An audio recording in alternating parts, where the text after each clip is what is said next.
breezy afternoon, Avion awesome subscribers. Welcome back to yet another riveting episode here on the channel. So today I am doing just a little bit of boondocking.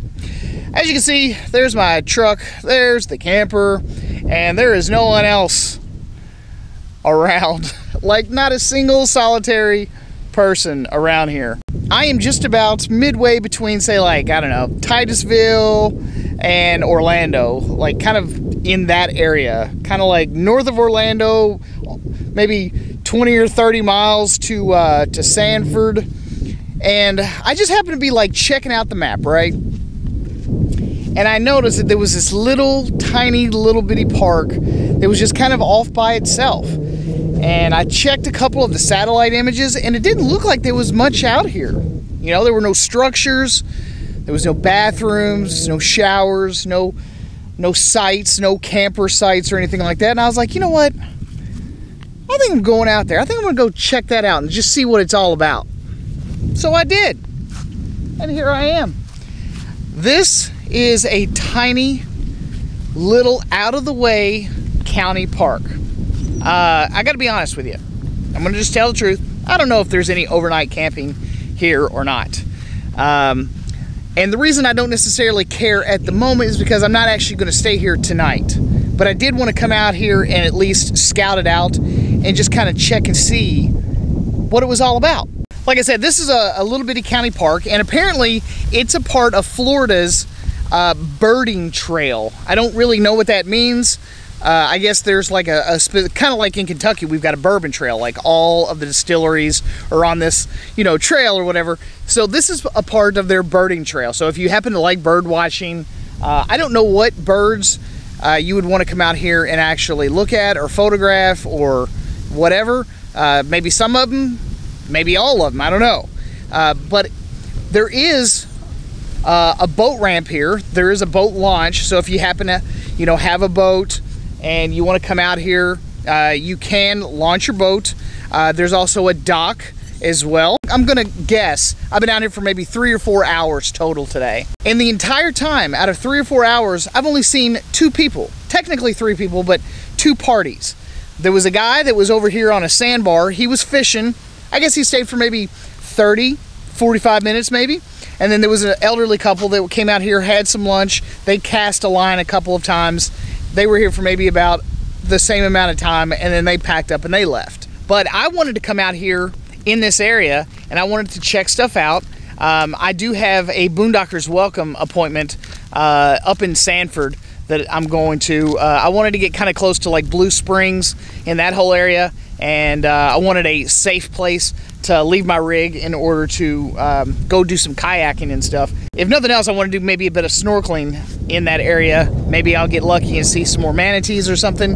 But I figured that since I was on my way there anyhow, that I would at least stop and check out this little park out and see what it had to offer, and just kind of check out and see what type of like parking conditions. I mean, that's half the fun, I think, of boondocking in general, is going to these weird kind of like off the beaten path. And when I say off the beaten path, I'm not kidding. It was genuinely off the beaten path. I had to drive about 4 or 4.5 miles on a dirt road to get to this place.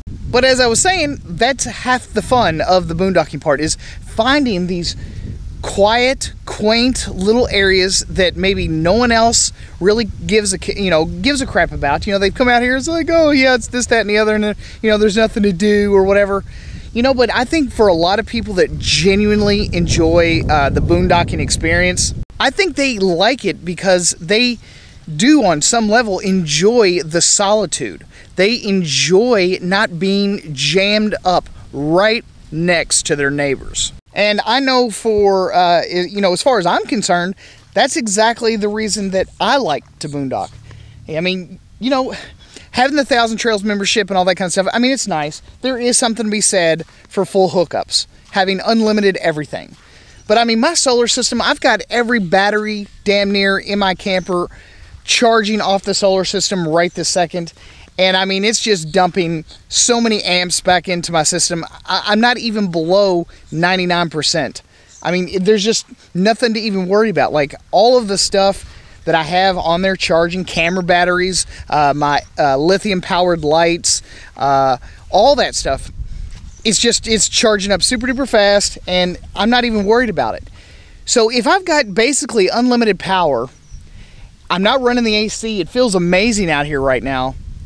This is what boondocking is about. It's about finding some of these nice, quiet little places, being by yourself, enjoying nature, unplugging, disconnecting, kind of getting away from the hustle and bustle, getting away from all the distractions of being in a park.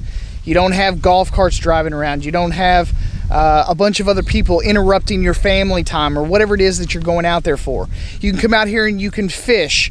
You could kayak. You could do a lot of different stuff and never, ever see a single solitary thing or another human being. And that's really why I want to try to make my way out west as soon as possible. I think I've kind of made the decision that I have done a winter here in Florida. I think next year I'm going to try to do it out in Arizona. I think I at least owe it to myself to do a full winter season in both places. So this year I did the tropical, and it was pretty damn amazing. I didn't even have to wear pants this entire winter. Do you know how crazy that is for me? So next year I'm going to try it out in the desert. And I'm going to see if it's any better, if it's any worse. I'm going to see if I like it. And the best part of being mobile is that if you don't like it, if it ends up turning out to be something that you weren't expecting or that you didn't really enjoy, it's not like you can't just pack up and go somewhere else. So yeah, if it ended up being kind of cold, if it ended up being, you know, just not exactly my cup of tea, if I felt like I was struggling just a little bit too hard to keep everything from freezing or whatever out there in the low desert, it's not like Florida's not a 3 or 4 day drive. So at any rate, guys, I just wanted to kind of give you all a quick little update, just kind of show you where I'm at. Wanted to let you all know what I've been thinking about and what my future plans might be.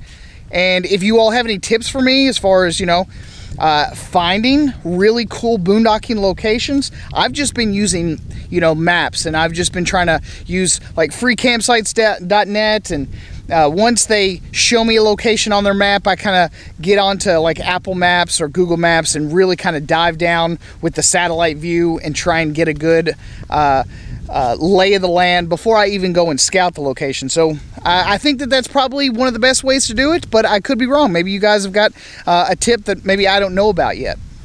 At any rate, before I leave, I just want to let you all know that I am also on Instagram, so please consider following me over there. Thanks so much for watching yet another riveting episode here on the Avion Awesome channel. I'm your host, Mark Puckett, and I'm going to see you guys again on